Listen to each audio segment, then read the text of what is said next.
प्रेम पियाला जिसने पिया उसका जीवन कंचन। प्रेम पियाला जिसने पिया उसका जीवन कंचन। अरे दुख भागे सुख जागे भक्ता माँ का पावे दर्शन। दुख भागे सुख जागे भक्ता माँ का पावे दर्शन। अंत समय सदगुरु सहारा। अरे अंत समय सदगुरु सहारा, बात कहिला साच। ये सत्य वचन है। अंत समय में सदगुरु ही सहारा बनते हैं। सच्चा सदगुरु यदि जीवन में है तो वहीं आपके सहारा बनते हैं। यहाँ भी है और वहाँ भी है। गाय का पूंछ पकड़कर सोचो कि गाय वहाँ पर दिखाई दे, नहीं, वो तो बंधन में खुद फंसी है। गाय अपने जो है खूंटे को खोल नहीं पाती है, तो आपको बंधन मुक्त कैसे कर पाएगी। ये तो सदगुरु हैं जो बंधन मुक्त होते हैं।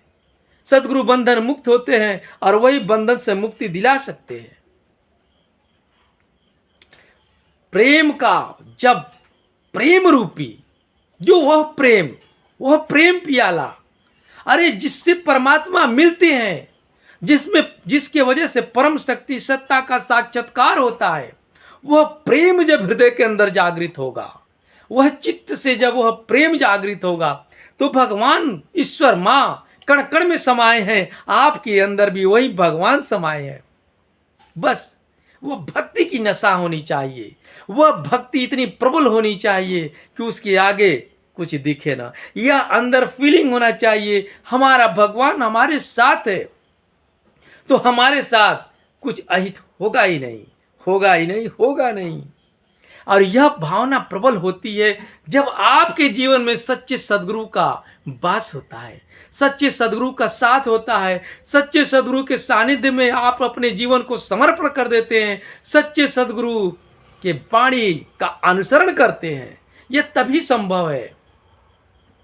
फिर क्या, अरे जहर यदि पिला दिया जाए ना, तब भी सदगुरु के प्रति आपकी निष्ठा और भक्ति है तो ईश्वरीय शक्ति, मातृ शक्ति किसी न किसी रूप में आपको बचाने आ जाएंगे।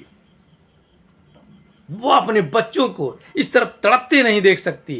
वो तो माँ है, वो तो जगत जननी है, वह तो विश्व नियंता है, घटघटवासी वह अविनाशी माँ अम्बे कहलाती है। वो छोड़ेंगी नहीं, बच्चों को बचा लेंगी। अरे सामने वाले को भी प्रताड़ित करेंगी, सजा देंगी, पता नहीं चलेगा।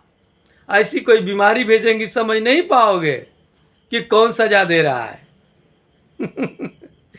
कौन दे रहा है पता ही नहीं चलेगा। इसलिए याद रखिएगा, सदगुरु और माँ दोनों एक ही हैं।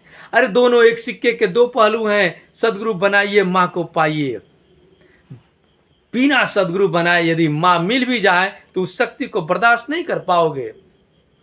जिस प्रकार थावे में जिद करने लगे राजा कि माँ को दिखाओ, कहे नहीं बात मानो, छोड़ रहे थे, ठीक है मत दिखाओ, मत देखो, माँ क्रोधित है, नाराज है। वो तो इशारा सब बता नहीं पाए कि सदगुरु बनाइए, क्योंकि वहां उनकी भावना सदगुरु बनाने लायक नहीं थी। अंत में जिद करके दर्शन किए, माँ रसु भगत के माथे को फाड़ कर हाथ अपना निकाली है और विनाश हो गया राजा का। वही कहने का तात्पर्य, जिस प्रकार नंगे तार को यदि प्लास्टिक लपेटा गया है, वह लपेटा ना जाए, वैसे छू लो तो करंट मारेगा, प्राण पखेरु निकल जाएगा। एक वायर उस पर प्लास्टिक लगा है तब पकड़ो, करंट नहीं मारेगा।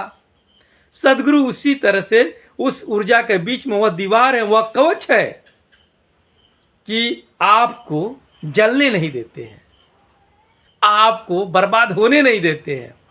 जिस प्रकार सूरज की गर्मी आती है हमारे पास, यदि ओजोन परत न रहे तो इंसान जलकर भस्म हो जाएगा। सदगुरु वैसे ही आपका सहारा बनते हैं।